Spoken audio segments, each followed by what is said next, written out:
Election نہ ہوئے تو آئینی بحران پیدا ہوگا، چاہتے ہیں الیکشن وقت پر ہو۔ رہنما پیپلز پارٹی خورشید شاہ کہتے ہیں پی پی کے علاوہ دیگر جماعتیں ڈرائنگ روم کی سیاست کر رہی ہیں، نون لیگ ہمارے مخالفین کے ساتھ مل کر الیکشن لڑ رہی ہے، اس طرح کے اوچھے ہتھکنڈوں سے پیپلز پارٹی کو کوئی فرق نہیں پڑے گا۔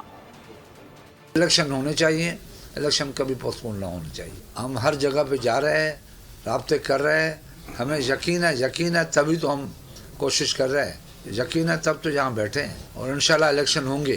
ہاں یہ ہے کہ کچھ پارٹیاں ابھی تک نہیں نکلی ہیں، کیوں نہیں نکلی ہیں، اس کی کیا ریزنس ہیں وہ مجھے پتہ نہیں۔ پہل ان لوگوں نے کی ہے کہ جا کے ہمارے مخالفین کے ساتھ، جو سندھ میں ہمارے مخالف ہیں، ان کے ساتھ اتحاد کر کے پیپلز پارٹی کو کمزور کرنے کی سیاست کی ہے، مگر پیپلز پارٹی اس ہتھکنڈوں سے کمزور نہیں ہوگی، مگر اس کے باوجود بھی ہم اتحاد پہ یقین نہیں رکھتے، ہم اپنی سیاست کرتے، اپنے بازوؤں کو آزمانا چاہتے۔